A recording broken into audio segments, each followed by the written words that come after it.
Bonjour à toutes et à tous. Alors voilà, je pense qu'il est important de guérir ses blessures. Alors on ne les pense pas, on ne les oublie pas, on les met pas dans un coin et on ne se dit pas ça y est c'est fini, j'ai accepté, tout est passé et tout. Non, non, les blessures c'est un vrai travail à faire sur soi. C'est quelque chose qui a besoin de cheminer, qui a besoin d'être dit, extériorisé, parlé, posé. Donc c'est des choses qui ont besoin euh, de faire mal une fois supplémentaire pour vraiment réussir à se guérir. Alors on ne se guérit pas comme ça en claquant des doigts. Souvent on se rend compte qu'on est blessé et qu'on a cette blessure-là qui nous a poursuivis pendant des années parce que justement nous l'avons enfouie au fond de nous en se disant ouais bon moi je suis mieux que les autres, je ne suis pas blessé, je ne risque rien, ça ne me touche pas, ce n'est pas grave. Et un jour, on a quelque chose qui va nous raviver. Alors, pour certains, ça va être la naissance d'un enfant, parce que souvent, les blessures viennent de l'enfance.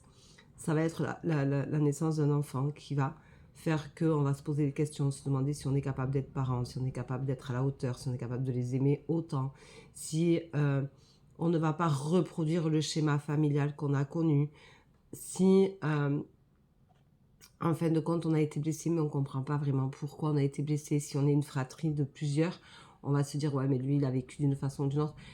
C'était pas important et tout. Et en fin de compte, si, mais pour vous, ça l'était plus que peut-être pour les autres. Mais ceci dit, il faut savoir que dans la vie, une blessure, c'est propre à chacun. C'est-à-dire que le niveau et ce qu'on va en ressentir, ce qu'on va en garder ou pas, est vraiment une histoire de chaque personne, chaque individu. Nous sommes pas du tout identiques les uns aux autres. Je vais prendre ce qui est le plus simple à comprendre en soi. Un deuil. On va faire un deuil. On a chacun un parent ou un frère, une sœur qu'on a perdu. Mais bon, un parent souvent. Et on va se dire, ah oui, mais mon frère ou ma sœur ne réagit pas comme moi, ou il extériorise pas, ou il pleure pas, ou je ne comprends pas pourquoi il est comme ça, et pourquoi il ne montre pas, pourquoi il ne dit pas, pourquoi il ne pleure pas. Et moi, ça me fait... Mais en fin de compte, ce n'est pas parce que votre frère ou votre sœur n'extériorise pas, ne montre pas, qu'il ne souffre pas. Voilà, on a chacun nos souffrances à nos degrés, à nos propres degrés, avec nos lacunes, avec nos sensibilités, avec nos faiblesses et nos forces, avec une compréhension ou une incompréhension totale, une acceptation ou pas. Tout est vraiment dans la relation qu'on a eue avec l'autre, tout est dans ce que nous sommes, nous, en tant que personne, en tant qu'individu unique. Et nous ne réagissons pas tous de la même façon.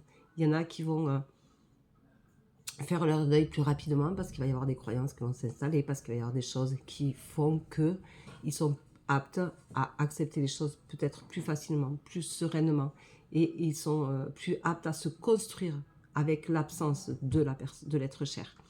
Donc voilà, donc il faut vraiment penser que chacun a ses propres blessures à son propre niveau, et que le niveau des uns n'est pas le niveau des autres, et qu'il ne faut pas, le penser avec négativité sur l'autre. C'est pas parce qu'il n'extériorise pas, c'est pas parce qu'il ne vous dit pas les choses, parce qu'il ne partage pas forcément avec vous, qu'il ne souffre pas, qu'il ne ressent rien.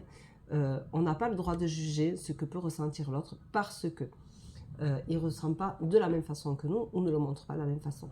Mais on peut avoir tous la même blessure à des degrés différents et les subir chacun à notre degré selon notre perception des choses, selon notre ressenti, selon la relation qu'on a aussi avec la vie, avec les événements, avec les émotions.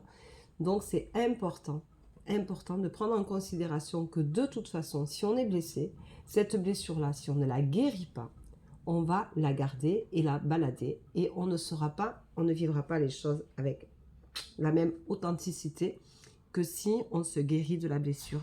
Voilà, si on se guérit de la blessure, on va pouvoir être nous-mêmes, on va pouvoir accepter d'apprendre à vivre avec et de voir les choses différemment. Mais on n'est pas non plus... Alors, dans le deuil, on n'est pas responsable forcément, sauf si on va tuer la personne, on n'est pas responsable du décès des gens. Mais dans la blessure, il ne faut pas oublier que quand on est blessé par une phrase, par un geste, par une façon d'être, par une sensation d'abandon, par le rejet, toutes ces blessures qui font du mal et qui font souffrir toute une vie pour certains, il ne faut pas oublier non plus qu'on n'est pas responsable des choix des autres. On est responsable que de ses propres choix. Donc, c'est vous, et vous seul aussi, qui voulez garder cette blessure-là comme blessure. Parce que vous donnez l'importance qui, normalement, n'a pas lieu d'être, puisque ce n'est pas votre choix à vous. Mais ce n'est pas parce que un père vous abandonne, parce qu'on vous rejette, que vous êtes une mauvaise personne. Ça ne veut pas dire ça. Voilà. Donc, c'est important aussi de le savoir et de le prendre en considération et de faire attention à tout ça. Voilà, je vous souhaite une belle journée, je vous embrasse et je vous dis à très vite. Bye bye!